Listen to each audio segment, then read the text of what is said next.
Patrimoine thématique en partenariat avec l'Anacofi.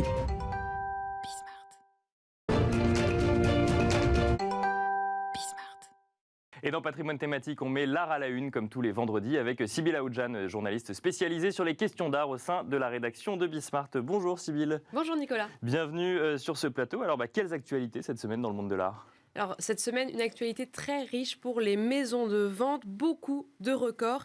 On parle notamment de la collection Maclo, qui a presque atteint le record de la vente d'une collection privée.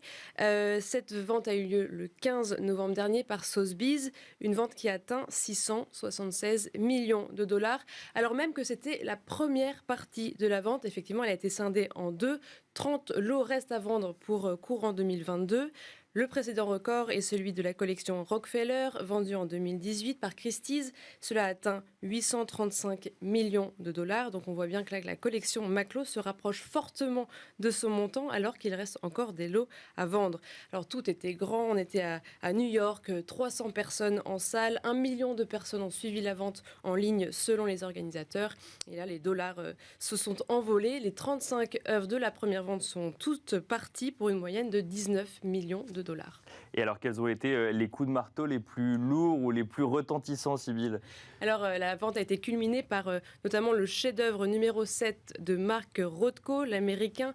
Cette œuvre est partie pour plus de 82 millions de dollars, après une bataille de 8 minutes. Et puis aussi le nez d'Alberto Giacometti, cette sculpture est partie pour plus de 78 millions de dollars. Toutes ces œuvres ont été vendues à des collectionneurs asiatique. Et bien sûr, il y a eu beaucoup de grands noms de l'histoire de l'art. Picasso, Cy Twombly, Andy Warhol avec ses Marilyn, Jackson Pollock, Gerhard Richter. Voilà, tous ces artistes étaient présents grâce à leurs toiles. Cette collection est en vente à la suite d'un divorce prononcé en 2018 entre le promoteur immobilier Harry Maclo et son épouse Linda Berg. Mais il n'y avait pas que des grands noms, Sybille.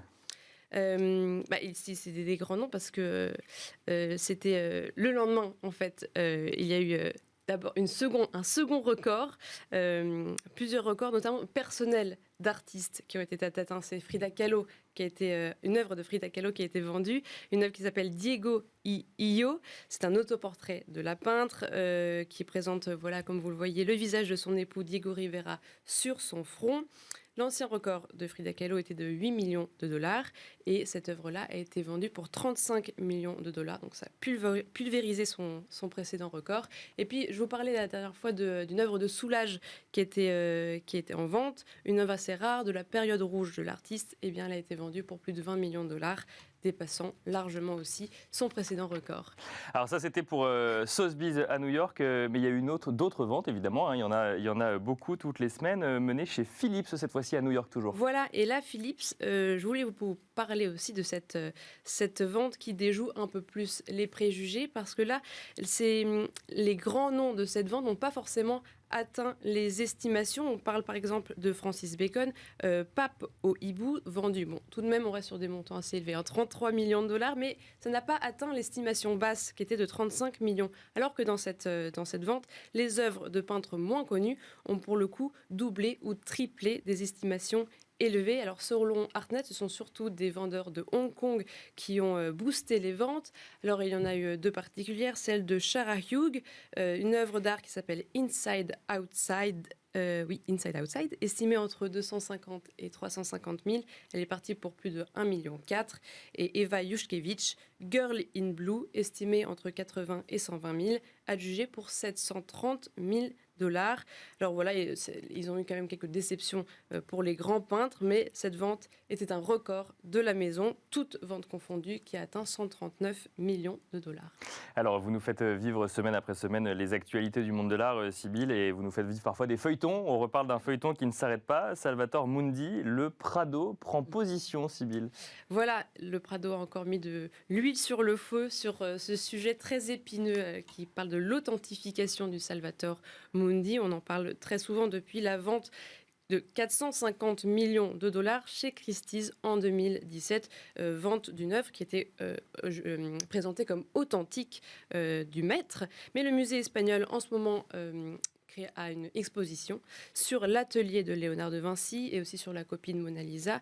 Et dans le cadre de cette exposition, il y a un catalogue et le Salvator Mundi est attribué à l'atelier de Léonard de Vinci. Exactement. L'œuvre est classée comme œuvre attribuée de l'atelier ou autorisée et supervisée par Léonard de Vinci. Pour The Art Newspaper, le Prado donne la réponse la plus critique d'un musée de premier plan depuis la vente Christie's. Le Prado est effectivement le premier musée à remettre en doute la provenance de la toile. Le Louvre ne s'est pas vraiment exprimé sur la question. Donc de nouveaux épisodes du feuilleton à suivre sûrement les prochaines semaines. Ça n'est pas encore fini. Direction Bâle à présent, on en sait un peu plus sur le fonds de solidarité d'Art Basel. Oui, c'est une initiative d'Art Basel qui a été organisée quelques semaines avant la foire de Bâle. Ils ont organisé un fonds de solidarité pour permettre aux galeristes de prendre le risque de s'offrir une place dans la foire. Alors, ce fonds de solidarité a rassemblé 1,6 million de dollars. En fait, chaque exposant pouvait bénéficier soit d'un rabais de 10% pour participer à la foire, ou pouvait choisir de payer la totalité de sa place et mettre ces 10% dans une cagnotte. Et donc celle-ci a désormais été allouée aux galeries. Ce sont près des 2/3 en fait qui ont décidé de renoncer à ces 10% pour les mettre dans ces fonds. Il y a 175 galeries qui ont refusé sur les 272 participantes.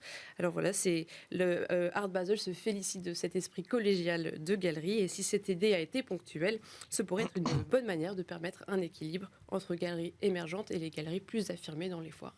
Une belle histoire de solidarité dans le monde de l'art. Donc merci beaucoup Sybille Aoudjan pour toutes ces actualités dans le marché de l'art, et on enchaîne du coup avec l'interview de Florence Bourgeois. Bonjour Florence Bourgeois.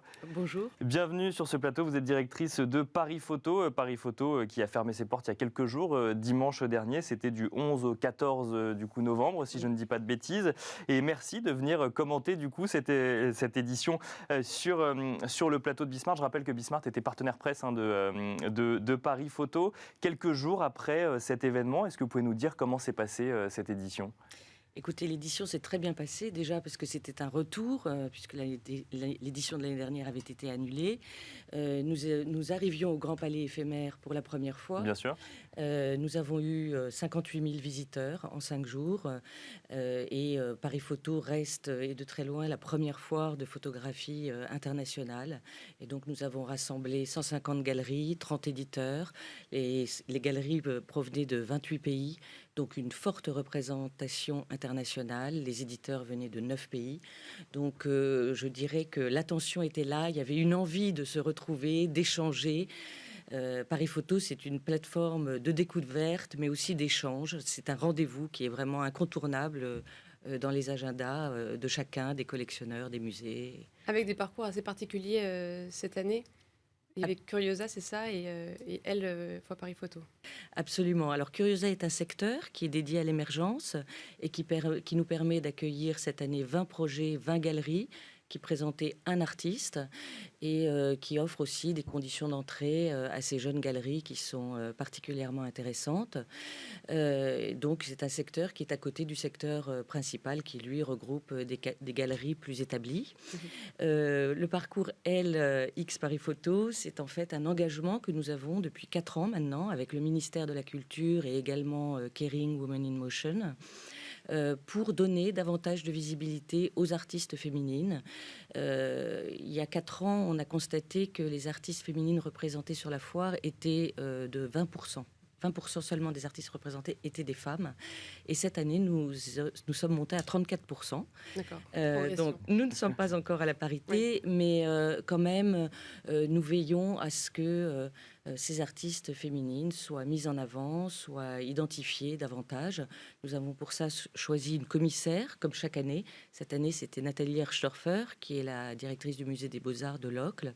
Et puis, il y avait un parcours sur la foire avec un cartel qui identifiait les 30 œuvres qu'elle avait choisies. Et puis également une journée de conversation. Est-ce que, à travers la foire, quelles ont été les tendances qui ont été décelées ? Alors, soit du côté des artistes, quelles sont les tendances qui reviennent, ou alors soit du côté des acheteurs, quelles sont les œuvres qui ont été les plus prisées par certains collectionneurs ? Alors c'est toujours difficile de parler de tendance puisqu'en fait on a vocation à présenter un panorama le plus large possible de la photographie sur près de deux siècles. Donc on va trouver de la photographie historique avec des œuvres majeures comme par exemple chez Hans Kraus de Anna Atkins ou des Gustave Le Gray, mais aussi de la photographie moderne et jusqu'à la photographie très contemporaine. La partie émergente, on en parlait tout à l'heure, est importante puisque elle permet à ces jeunes artistes d'avoir vraiment une visibilité et c'est aussi un point d'entrée dans les collections, avec des œuvres qui sont plus accessibles. On a trouvé beaucoup d'œuvres aussi autour de la photographie africaine. Je pense notamment à Omar Victor Diop chez Magnin, ou Gosette Lubondo qui a reçu le prix de la Maison Ruinart, qui était présenté dans le secteur Curiosa, ou encore Johanna Choumali chez Loft Art, avec un solo show, comme celui d'Omar Victor Diop d'ailleurs, ce qui permet de donner une très belle présence à un artiste sur tout un stand. Moi, j'ai vu pas mal d'œuvres.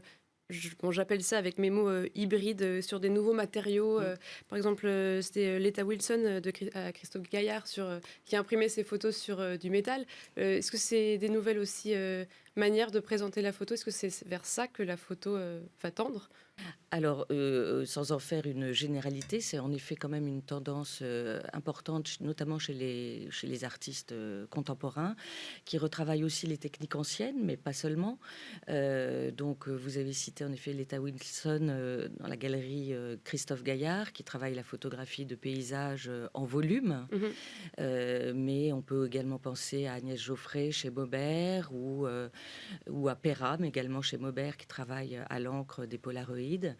Et il y a aussi tous les artistes qui se retravaillent sur la base des techniques anciennes, cyanotype, même daguerreotype ou photogramme, ce qui rend aussi la photographie unique. Donc c'est vraiment intéressant de voir cette progression vers l'unicité de l'image. Alors moi j'ai envie de vous poser une question, Florence Bourgeois, non pas sur Paris Photo en tant que tel, mais plus sur le marché de la photo de manière générale.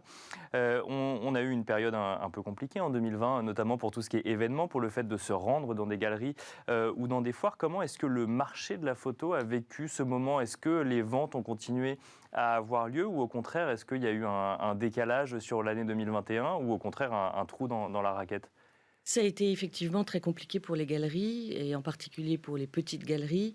Mais quand même, elles ont réussi à vendre parce qu'elles ont un terreau de collectionneurs. Et puis, il y a quelque chose de notable qui s'est mis en place, ce sont les plateformes en ligne. Nous-mêmes, nous avons ouvert cette année pour la première fois notre online viewing room qui permettait à tous les collectionneurs ou institutions ou amateurs de photographie d'aller sur une plateforme digitale et de pouvoir acheter et être en lien directement avec les galeries et d'acheter de cette façon. Donc ça a été une alternative ces 18 derniers mois pour les galeries, et c'est vrai que pour le médium de la photo, ça convient quand même assez bien, en particulier pour la photographie contemporaine.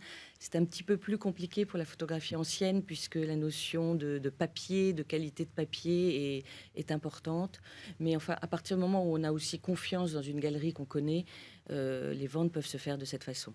Et quel est votre regard sur le marché de la photo? Pour vous, c'est un marché dynamique ou justement assez stable? Et si c'est stable, comment le booster? C'est un marché dynamique. Le médium de la photographie, maintenant, est rentré à part entière dans le milieu de l'art. La preuve en est les départements photographie qui se sont montés dans les musées du monde entier, mais également des expositions qui sont très transversales maintenant, avec la présence du médium de la photo dans les plus grandes expositions. Et puis c'est un médium qui est, comme on le disait, en constante évolution, donc qui se porte bien d'une façon générale. Oui, pardon. Pardon, non, j'allais réagir moi sur les NFT dont on parle toutes les semaines, bien finalement. Sûr, oui. Un sujet qui est cher à Sybille puisqu'on le met très régulièrement en lumière dans les actualités. Hein. Bah, c'est sûr. Vous parliez effectivement de la transition numérique de certaines galeries. Du coup, comment est-ce que vous voyez parfois cette capacité à certifier numériquement une œuvre, voire à créer numériquement une œuvre dans le monde de la photo? Oui, c'est quand même, ça reste un nouveau marché. Pour l'instant, Paris Photo n'est pas directement concerné. Enfin, en tout cas, on n'a pas de demande d'application de galerie pour présenter des NFT. D'ailleurs, je ne sais pas de quelle façon ils présenteraient des NFT. C'est sans doute, en effet, à surveiller et à regarder quelle évolution ça va prendre. Mais nous, on est plus sur le travail de l'image et du matériau. Et pour l'instant, pas encore directement concerné par les NFT. Vous y voyez pas forcément une opportunité pour créer une authentification de la photo, et du coup, parce que comme la photo, il y a pas mal de tirages, on parle, voilà, la valeur de la photo peut être liée aux différents tirages et à l'authentification. Du coup, vous pensez pas que ça pourrait être bénéfique pour le marché de la photo? Je ne sais pas, je suis encore assez circonspecte, mais à surveiller. À surveiller, on verra effectivement ce que ça donne dans les prochaines années. Merci beaucoup Florence Bourgeois d'être venue sur le plateau de Bismart réagir du coup à l'événement Paris Photo, mais au marché de la photo de manière plus générale. Je rappelle que vous êtes directrice de Paris Photo. Merci également Sybille. Merci Sybille Aoudjan, journaliste spécialisée sur les questions d'art au sein de la rédaction de Bismart. Et on se retrouve nous tout de suite dans Enjeu Patrimoine.